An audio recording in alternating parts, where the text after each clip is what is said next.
Welcome to the Music Nut Program. I'm John. Thank you so much for joining me today. As I conclude, it's Smithereens Saturday, today, on Saturday, October 19, 2024. On today's edition, I will do a quick review of their live and concert greatest hits and more album from 2008, and I will do my ranking of the Smithereens 8 albums, LPs, no EPs, and just all original albums from my least favorite to my favorite. Just to give you a quick overview of the Smithereens are Pat Denizio, main songwriter, guitarist, and lead vocals. He passed away in 2017. Jim Babchek on guitar and vocals, Dennis Dyken on drums, percussion and vocals, Mike Messeros on bass and vocals. Mike left the band for quite a while, and he was replaced by Severo Gernacion, also known as The Thriller, for many years. And then Mike rejoined the band, I'm going to say around 2016 or so. And since then, he's been in the band, but Severo will fill in on bass when Mike can't make the gig. Since they've been playing out, Pat's no longer with us. They have had Robin Wilson from Gin Blossoms and Marshall Crenshaw fill in on lead vocals on those shows. So, with this album from 2008 on Koch Records, this was released during the time that the Smithereens were putting out a lot of covers albums. In fact, the next year they would put out their version of The Who's Tommy album from 1969. And on this show, Severo played bass. He was a full-fledged member at this point. What do we have on this album? As I said, I'll give you a quick review of this. This was released in 2008, as I noted. It was recorded over 4 nights at the Court Tavern in New Brunswick, New Jersey, from January 30th through February 2nd, 2008. This was a haunt they would play many times in their early years. And just like their early years, to go to this show, you only had to pay $5 to get in. This album is pretty heavy on the Green Thoughts album. Most of the time, they play it straight. There are a few songs they really extend. They've got a couple cool jams on here. Pat's vocals, his deep timbre is still there. His range isn't quite what it once was because at this point he was really starting to have some health issues. And when he would sing something more subtle or subdued, more acoustic, he sounded excellent. When he would do something that was more rockin', he had to strain a little bit because he didn't have the range that he once had. But I mean, you still know it's Pat. I mean, I would say it's like 85%. You know, he just doesn't have quite the range that he once did. Still sounds very good, though. So this album is very good. I mean, you get a good overview of the Smithereens' career. It hits all of their studio albums at that point. Like I said, heavy on Green Thoughts, 5 tracks, 3 tracks from Especially for You. I believe we have 3 tracks from 11 on here, 1 each from God Save the Smithereens, Blow Up, and A Date with Smithereens. I know I didn't say them in order. And we have a couple songs from Pat's self-titled debut album, which had come out the previous year, 2007.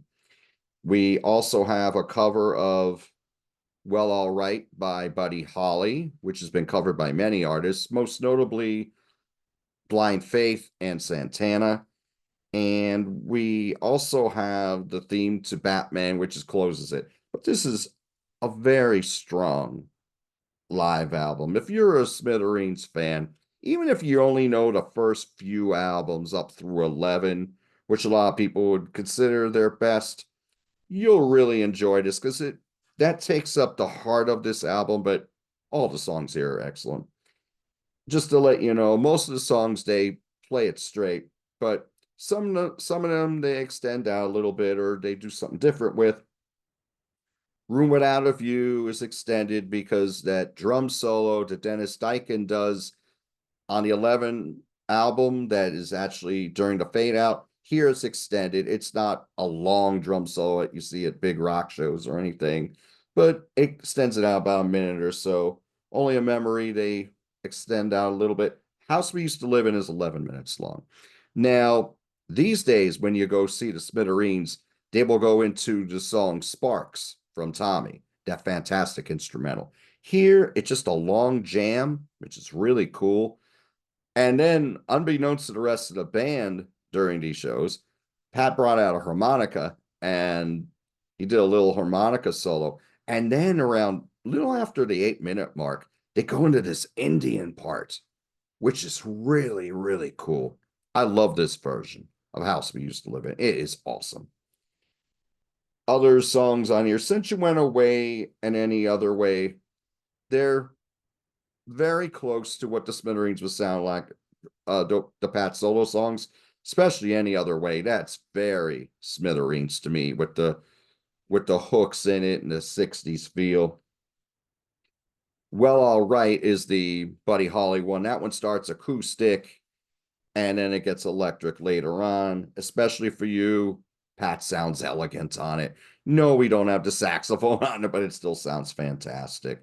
Time and time again, the band stretches out a little bit. It's still only 4 minutes, but they stretch it out. It's a cool little jam on that. Blood and Rose, the same thing. They extend that. Girl Like You, they extend out over the original version, like a minute or two.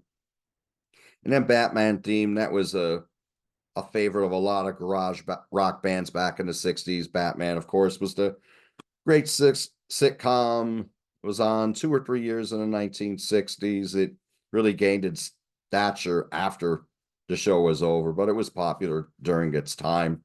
Anyway, excellent, excellent live album. The whole band signed us when I met them. I bought this at their show in 2011. This is when the Thriller was playing bass with them. So, yeah, great band. Some of the nicest musicians you'll ever meet, too. Now, let's go to the album ranking. Again, least favorite to favorite. I'm not saying these are the best. These are just my least favorite and favorite as a longtime fan. And I like all these albums. I'd rank them all from about a 6.5 to a 10. 6.5 isn't mediocre. 6.5 is still good. There are a lot of albums I really like that are 6.5s and 6s. Even albums I would rank a 5. There's still a lot of things I like about those albums. There may be some other things I don't. Just to give you an idea of how I rank albums. My number 8 is Blow Up from 1991. Now, I think this album starts out really strong. I love the singles on here, Top of the Pops and Too Much Passion. I love Tell Me When Did Things Go So Wrong in Evening Dress.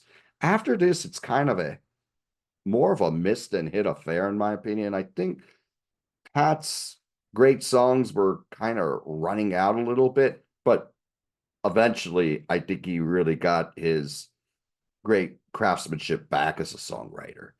I do like Girl in Room 12, but there's some other songs on here that, Indigo Blues, Now and Then, Over and Over Again. I mean, they're decent, but they're not up to Pat's usual standard. But there's still a lot I like on this album. I love the first 2 songs, which were the singles. So, number 8 is Blow Up. Number 7 would be the album that was released after Blow Up. And this time, it was on RCA Records, and that's a date with the Smithereens from 1994. Now, this album, this again, starts really strong. War for My Mind, Everything I Have Is Blue, very strong. Miles from Nowhere, my favorite song on the album. One of their 10 best songs, in my opinion. And then there's some other cool tunes on here. Gotti's really cool. I like the closer, Life Is So Beautiful. A lot of the other songs, are decent. They're not up to Pat's usual standard, in my opinion.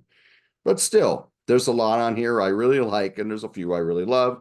So that's my number 7, A Date with the Smithereens. Number 6, The Lost Album, which would have been released between the 2 albums I just discussed, but it didn't come out till 2022. This album, I don't think there's a knockout track, but everything on here is really solid. My favorite songs on here, Out of This World, I'm Sexy, All Through the Night, Everyday World, Dear Abby. A lot of strong tracks on here. I mean, they could have released this in 93 as they attended, and I still think that it would have done pretty decently. I like the production on this. It sounds like they're playing in your living room, but this is very solid. I know that a lot of people don't know about this album. I didn't until Grant Arthur told me. Thank you, Grant. But the Lost Album is my number 6. My number 5 might be a little controversial because this is their biggest selling album. It's 11 from 1989. Now, this would give us their biggest rock hits, And a Girl Like You, which is probably their most enduring song. A lot of other strong tracks on here, like Room Without a View, Yesterday Girl, the ballad Kiss Your Tears Away is very good. Some of the other songs, particularly some of the songs on side 2, are good, not great. I like Blue Period and Baby Be Good from side 1 too. William Wilson I do like from side B. But this is still a really strong album, even though it's my lower half. I would still give this an 8 out of 10. This is very good. Their only album to certify gold, which I find hard to believe. I'm thinking at least Green Thoughts went gold too, but more on that later. Number 4, this might be a surprise to some, but unless you followed my series here, it's God Save the Smithereens from 1999. Now, this album was originally going to be a concept album about the end of the world. They scrapped that concept, but they kept a lot of the songs. It has a darker feel to it, and I really, really love it. I love the diversity on this album, too. You've got songs that are bordering on jazz, like Age of Innocence, Long Loneliness, a very mellow song, but he got a lot of darker songs, like with the guitars are really heavy, like The Last Good Time and Flowers in the Blood. We got the single opening track, She's Got Away, which is excellent. I Believe is fantastic. Excellent, excellent. Another one of their great deep cuts. Even If I Never Get Back Home, very good. So this is my number 4, God Save the Smithereens from 1999. Number 3, 2011 from 2011. This would be the last album from Pat Denisio's lifetime. And I think this was a great comeback album. Calling it a comeback album because it was 12 years after the previous one, God Save the Smithereens. To me, this is just a great modern power pop album. Sorry, fantastic. One Look at You, awesome. They were the singles. A World of Our Own's excellent. Rings on Her Finger rocks like hell. As Long as You Are Near Me, it's very strong. Nobody Lives Forever kicks ass. Good Night Goodbye has this Beatles feel to it. It's really strong. What Went Wrong, the last song on the album. This is great. Garage rock, awesome. All the Same, Viennese Hangover. So many great tracks on here. Keep on Running. Love, love, love this album. The only thing I don't love on the album is the production, but I would still give this an easy 9 out of 10. This is a kick-ass album. 2011.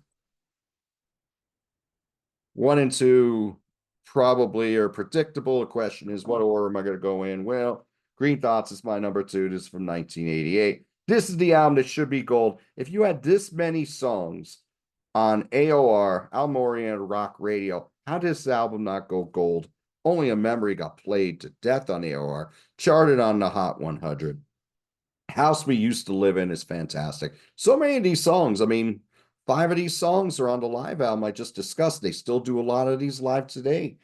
Something New's very mellow, very 60s, very cool, especially for you with that wonderful sax solo in there from Steve Berlin. Magnificent song. Drown in My Own Tears is awesome. Elaine is awesome. Spellbound, the title track, excellent album from top to bottom. 10 out of 10 for me. They got 2 10 out of 10s. Love Green Thoughts. Fantastic album. I've loved this album since I picked it up in 1989. Number 1, You already know it's going to be especially for you. Their debut from 1986. The t-shirts, especially for you. By the way, the 3-0 here is it was the 30th anniversary of the Especially for You album. This is a killer. My favorite album from 1986, and that's saying a lot considering what else had come out that year. That was the year I got into Metallica. I love Metallica. I love this album more. Well, I love Master of Puppets. I love this more. What a fantastic album. I mean, the songs that you would know would be Blood and Roses, which was very, very popular on college radio, as was I Don't Want to Lose You, time and time again, Behind a Wall of Sleep, maybe the best song they ever wrote. It has opened many shows for them. In a Lonely Place, very, very cool and jazzy track. Strangers When We Meet's a great opener. Cigarette, very 60s Baroque sound on that. Everything on here, fantastic. One of the great power pop band albums from the 80s. And I know power pop was going out of vogue. At times, the Smithereens they sound like a band out of time during these early years. Well, maybe they always did. But except for the short period where they were getting on the radio, they crossed over top 40 radio. But timeless music, though. Timeless. Maybe they didn't fit into any niche during their career, but they gave us such a wonderful catalog of music. And this is my number one, especially for you. One more little thing I'll discuss with you. When I do these shows, you will see a framed poster behind me. That's this. So the second time I saw him was in 2014, and that was at Mohegan Sun Casino in the ballroom in Wilkes-Barre, Pennsylvania. Band signed this for me. This is Jim signed this part here, and he wrote cheers, and he put the little martini glass there. Pat signs right here next to him. Dennis's signature is down here. Now, the bass player that night was a guy whose first name's Kenny. His last name escapes me, but he filled in on bass, and he did a magnificent job.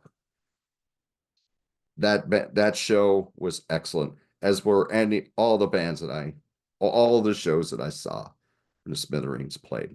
I want to see them with Robin Wilson. I've seen him with Marshall Crenshaw.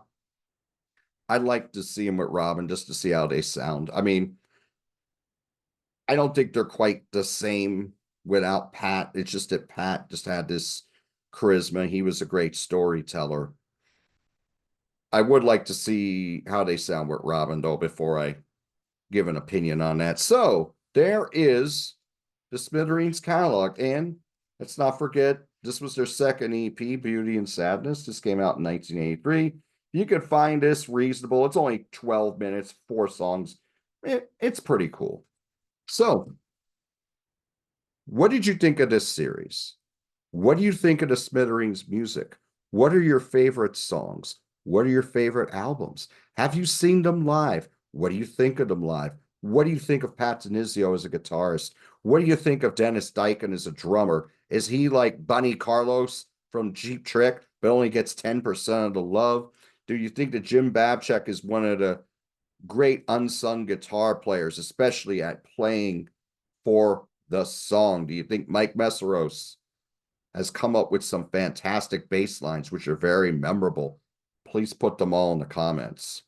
Thank you all so much for watching this series. This series means a lot to me. I will continue to talk about bands that I don't think got enough love, but they are close to my heart.